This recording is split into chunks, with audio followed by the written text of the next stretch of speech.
আজকের আমি অহলদারা সম্পর্কে বলব। আমরা 18 সালের দুর্গাপুজোর দশমীর দিন রওনা হলাম হাওড়া স্টেশনে। ওখানে আমাদের শতাব্দী এক্সপ্রেসে যাওয়ার কথা ছিল নিউ জলপাইগুড়ি। আমরা গাড়ি এলে উঠলাম। গাড়ি ছাড়ার কিছুক্ষণ বাদে আমাদের লাঞ্চ দেওয়া হলো। আমরা লাঞ্চ সারলাম ট্রেনে। তারপর আমাদের গাড়ি এগিয়ে চললো বাইরের দৃশ্য দেখতে দেখতে। কখন যেন বিকেল হয়ে এলো।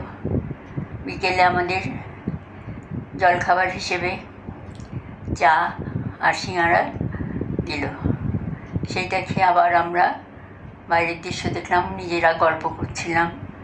করতে করতে কোনো সময় সন্ধ্যা ঘনিয়ে এলো। সন্ধ্যার পরে আর বাইরে কিছু দেখা যায় না দৃশ্য। আমরা ভেতরেই কথা বলতে বলতে এগিয়ে চললাম। 8টার পরে আমাদের ডিনার দেওয়া হলো। ডিনার সেরে আমরা রাত 10টার পরে নিউ জলপাইগুড়ি স্টেশনে পৌঁছলাম। ওখান থেকে আমরা নিউ জলপাইগুড়ি স্টেশনের কাছে একটা হোটেলে উঠলাম। আমাদের পরদিন অহলদারায় যাওয়ার কথা। পরদিন সকালে অহলদারা হোমস্টের মালিক আমাদের জন্য গাড়ি পাঠিয়েছিলেন। সেই গাড়িতেই আমরা অহলদারার উদ্দেশ্যে সকাল 9টায় রওনা হলাম। সেই তিস্তা বাজার, তিস্তা পাহাড় সমস্ত দেখতে দেখতে, প্রাকৃতিক সৌন্দর্য দেখতে দেখতে আমরা এগিয়ে চললাম। এক সময় আমরা অহলদারায় পৌঁছলাম। আমরা যখন অহলদারায় পৌঁছলাম তখন দেখলাম অহলদারার মালিক ওখানে কটা টেন্ট করার জন্য লোকজনের সাথে ব্যবস্থা করছেন। আমরা পৌঁছতে এগিয়ে এলেন আমাদের কটেজে। আমরা কটেজ ভাড়া করেছিলাম, সেই কটেজে নিয়ে গেলেন। সেখানে আমাদের সাথে কিছুক্ষণ কথা বললেন হোমস্টের মালিক। কথা বলার পরে আমাদের জন্য চা পাঠালেন। আমরা চা খেলাম। আমাদের ওখান থেকে ডাইনিং রুমটা একটু দূরেই ছিল, মানে মাঠের কাছে। আর মাঠের কাছে টেন্ট করা হচ্ছিল।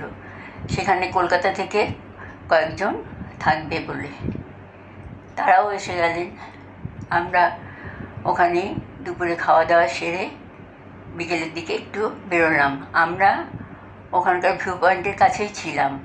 এখানে ভিউ পয়েন্ট বলতে একটা লেক আছে আর কাঞ্চনজঙ্ঘা দেখা যায়। সূর্যোদয় সূর্যাস্ত ভালোই দেখা যায়, কিন্তু আমাদের ভাগ্য ভালো ছিল না। ওয়েদার খুব খারাপ ছিল, মেঘলা ছিল, ফগ ছিল, যার জন্য আমরা ভালো করে কোনো কিছুই দেখতে পেলাম না। যা হোক, তবু আমরা গেলাম। ওখানে চা বাগান ছিল। জায়গাটা খুবই সুন্দর। কটেজটাও বেশ ভালো ছিল। আমরা ওখানে দুপুরে লাঞ্চ সারার পরে আবার বিকেলে কিছুক্ষণ বেরোলাম। তারপর সন্ধ্যার মধ্যে ফিরে এলাম কটেজে।